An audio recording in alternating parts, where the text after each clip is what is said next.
I want to talk about motivation and willpower. These two things are so misunderstood when it comes to weight loss. They are blown out of proportion and they are not the solution to weight loss or transforming your health. So I want to talk about those two myths and just get those out of the way because they are not the answer. But a lot of people believe that they are the end all be all if you want to be successful with losing weight or sticking to something long term. And it's just not the case. So I think a lot of this comes from restrictive dieting. I think that a lot of this like reliance on willpower comes from restrictive dieting because that takes a lot of willpower.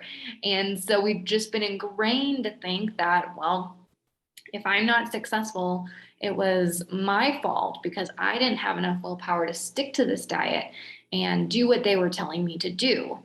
And so we're putting the blames on ourselves and we're putting the blame on willpower and motivation as the reason we couldn't stick to something rather than recognizing that what we were trying to do wasn't working in the first place. And it's not on us and it's not on our willpower and it's not on our motivation.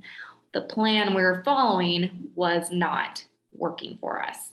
So I think that's where all of this idea about motivation and willpower comes from, that you have to have those things in order to be successful, because those were really important things when you're doing restrictive things like Whole30 or super low calorie diets or keto and cutting out all carbs. It really does take a lot because those are not realistic or sustainable plans to have a healthy lifestyle. And so I think that's where that comes from. But then it's that's the kind of the piece that sticks with people. And I think, well, it's me. I don't have the motivation and willpower to do this. I can never stick to anything.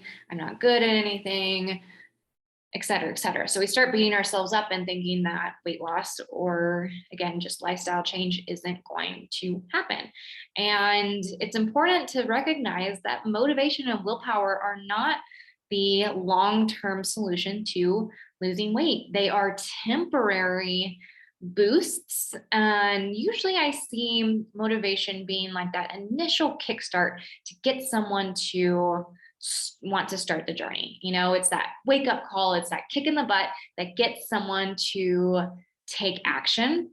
And that's great. You have to have that like that moment, again, that wake up call that makes you want to do something different. That is important. And I can't give that to you. I can't tell you that it is, the right time for you to make a change. That has to come on your end. And usually that comes with a surge of motivation. And I'm going to go out and meal prep all day and run 10 miles and like do all the things.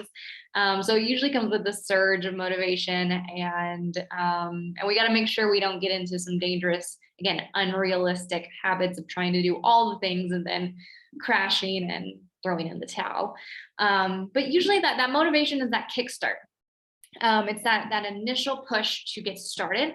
But you probably would agree that motivation, it's a roller coaster. It's like it ebbs and flows. It's not a consistent everyday thing. You don't wake up every morning just on fire, ready to change your life. There's going to be good days and bad days. That's normal. That's called being human. So motivation wanes. And for that reason, we can never just rely on motivation to be, again, our long-term strategy for weight loss. If that's what you're relying on, if willpower and motivation is what you're relying on, it only is going to last so long. Maybe you're like super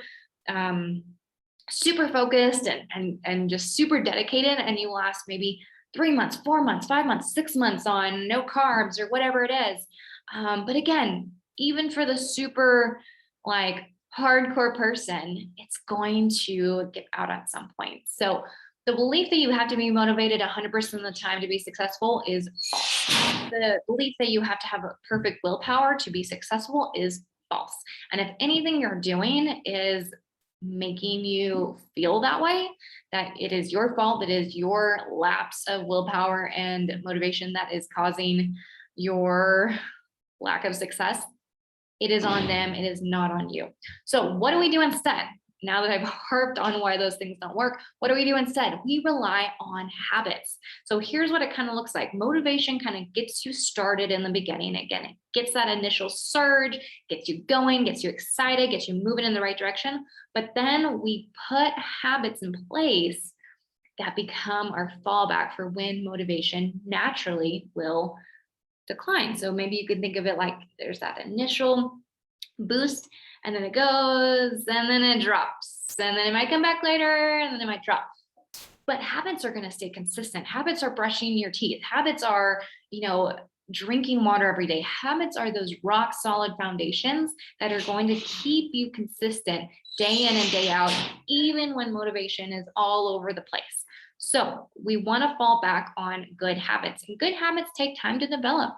They have that saying that it takes 21 days to build a habit, but research actually shows it takes closer to 90 to 120 days. So don't believe that either. Another myth we can bust. 21 days is way too short. We need 90 to 120 days of doing something consistently to integrate it and make it a habit. And when I say habit, we really just want this to be something that means it's on autopilot. Again, brushing your teeth. You're not questioning whether you're going to brush your teeth every day. You just do it. You don't have to think about it. We want it just to be on autopilot. We don't have to make conscious decision about it.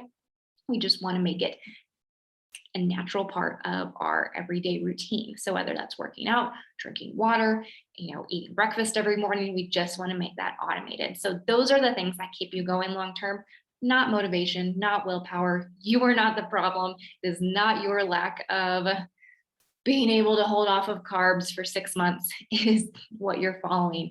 And if what you're following isn't working, you need to do something different. And that's what we talk about in this program, in this 21-day challenge, and in this program, that it has to be realistic and personalized to you in order to work. And that's why there's so much personalization to what we're doing, just even in this 21-day challenge, because we have to make it realistic for you. If I told you not to, have dairy for 21 days, and that just is not even realistic for your lifestyle because you work at, I don't know, Starbucks or something where there's dairy all around, it all has to make sense for you. And that's why there's so many options in this 21-day challenge, because we want to make sure you pick out things that make the most sense for your goals and your lifestyle, and that you can actually realistically commit to. So no more motivation and willpower, no more talk about that.